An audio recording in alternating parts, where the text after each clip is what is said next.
আপনারা দেখছেন যে এটার কলিজাটা আসলে নষ্ট হয়ে গেছে।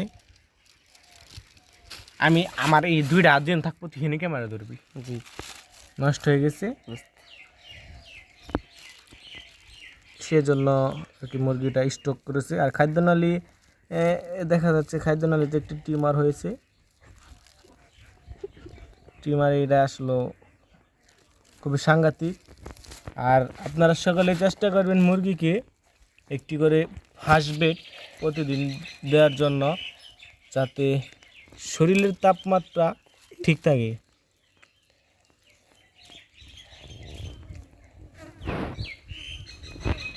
সর বাল ভিডিও যাবো সর।